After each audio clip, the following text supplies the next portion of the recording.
Welcome back to Indomitable Interactive. Today I have another indie highlight for you, specifically an indie game more on the popular side, Laika Aged Through Blood.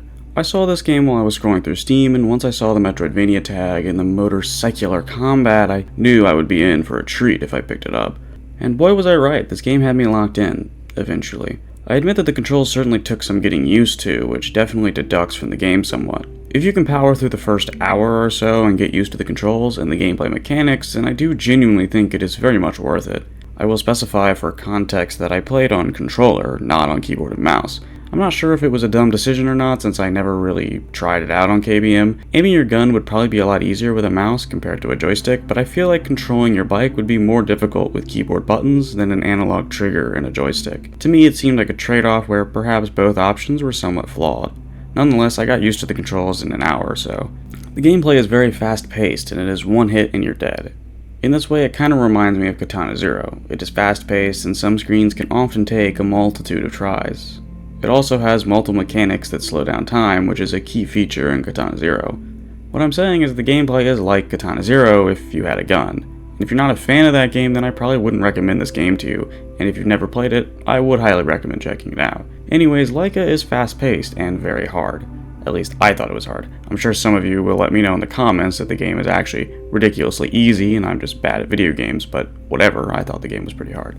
You accelerate your bike and control its tilt on the back wheel. While there is a brake, holding it does not make you go in reverse. Instead, you choose which direction you accelerate in by manually switching which way your bike is facing with a button pressed. This needed some getting used to, but what was very difficult for me to get down at first was dealing with when paths fork. When there's a path that goes up and one that goes down, you can select the upper path by leaning back on your rear wheel slightly, but if you do it too much, you'll flip over and die. You kill enemies by either shooting them or turning at just the right time to reflect their bullet back at them. You recharge that ability by front flipping, and you can reload your gun by back flipping. If your reflectability isn't charged, you can sometimes still dodge bullets by turning around at the right time, but you can also block bullets with the underneath side of your bike. Anyways, the controls took some getting used to, and killing yourself is very easy in this game. And considering how easy dying is in Laika, checkpoints are incredibly important. You don't want to be stuck repeating very large stretches of the game all in one try.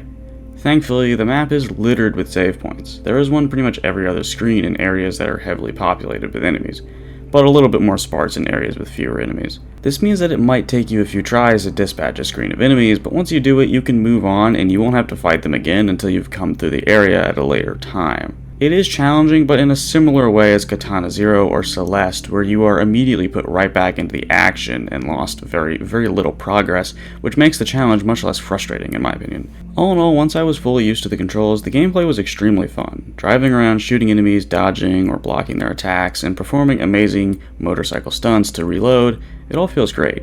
When you execute a particularly difficult move and actually pull it off, it is extremely satisfying. There aren't too many different types of enemies, especially at first, but as the game progresses you'll see a few more types and their population density greatly increases as the main story progresses. These few other types of enemies, like the Gatling gun guys and these assholes that hide in boxes all day, definitely keep the gameplay interesting later in the game when I would have started to get tired of some of the basic enemies. The art in this game is really fantastic. The environments are well designed and truly capture the feel of the wastelands. Their backgrounds almost tell a story in and of themselves. Although I will say that in some instances when things are very close to the camera or the camera zooms in, a lot of the assets are kind of blurry or pixelated. I'm not sure if this was intentional or if they just needed to turn the PPI up before exporting drawings.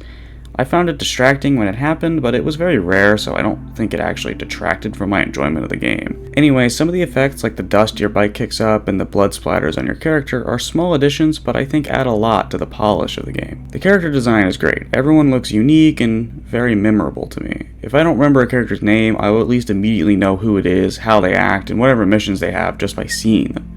The boss designs are also quite effective. Most of them are actually quite horrific, which fits the theme of the game. I often mention that I do not notice the music in most games, but this game was an exception. Music was often in the forefront of my mind in this game. I found it quite unique. I find that most video game music does not have lyrics, but this game did away with that notion.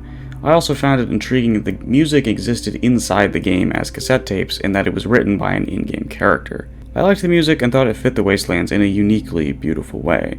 I find it hard to describe, but if you play, I think you'll know what I mean. My chief complaint with the game would be the boss fights, which, as you can probably imagine, are very hard.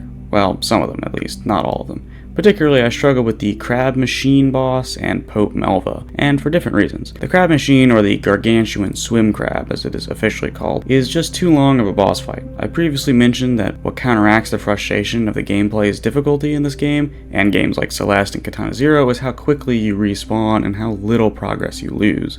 This boss fight, however, has intermission sections of driving between rooms that just take unnecessary time each time you die, which I found frustrating. Pope Melva, on the other hand, was particularly infuriating for me due to a mechanic that I haven't yet mentioned that you get later in the game, the hook. Essentially, you have to shoot your hook into the boss and then drive away to damage it, but if you're driving too fast as you reach the end of your rope, it yanks you backwards.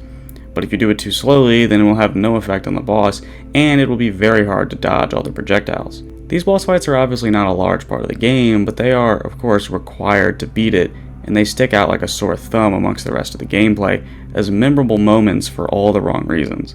These sections sucked for me, but were overall worth powering through to enjoy the rest of the game. I should note that this game is a little edgy for me. It rides that fine line between being cool and trying too hard to be cool that it actually becomes kind of lame. This can be a hard thing to pull off in my opinion, but I guess I just find a lot of things that are meant to be cool to actually be too edgy and thus lame. A game that comes to mind that fits this, for example, would be Blasphemous in my opinion. With boss names like Crisanta of the Wrapped Agony and background characters whipping themselves, it feels like it is just trying way too hard to be edgy. This is extremely subjective, and I'm not knocking the game if that's your thing. Laika is not quite that edgy, but there is still a lot of death in the story, somewhat edgy dialogue, and the currency in the game is literally birds' internal organs, or viscera. There are other details that I find somewhat endearing, like how some characters talk kind of differently.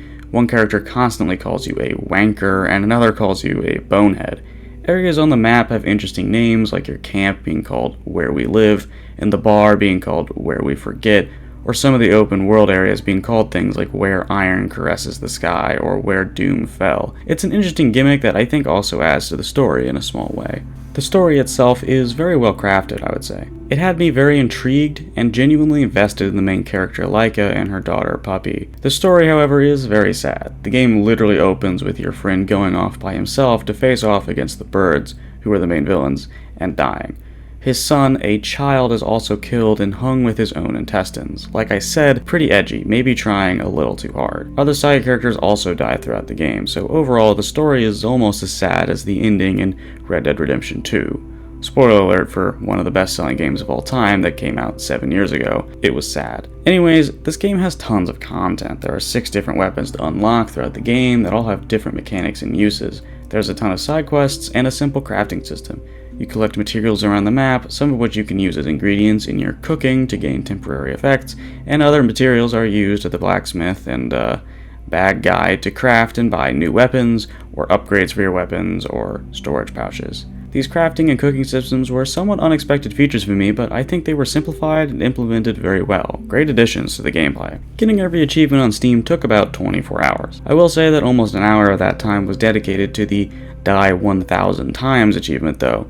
It was the last achievement left and I simply needed to have it, so I just taped my joystick to the left and left the game running for a while. Another achievement worth mentioning would be the combo achievements. I mostly say this because the combo mechanic makes little to no sense to me, or at least it is incredibly inconsistent. It also does not display what multiplier you are on at any given time, so you're just completely guessing in order to get these achievements. You must remain in the air for your multiplier to go up, but also maybe not, and you can also shoot not only enemies but their corpses as well, but only a certain number of times before they no longer have an effect on the combo multiplier. Like I said, kind of inconsistent and needlessly convoluted it seems. This system is really helpful for making loads and loads of viscera, so understanding how it actually works could be somewhat helpful, but overall it doesn't detract much from the game. If those achievements weren't there, I probably wouldn't even have known that this was a mechanic, to be honest. That mechanic is a slight nitpick, but the frustration from some of the bosses and the somewhat unintuitive or really just kind of complicated controls are more legitimate complaints of mine. For the bosses, I recognize that making games very challenging without making them infuriating is pretty difficult, but that Pope Melva boss was almost the end of my playthrough of the game, if I'm being honest,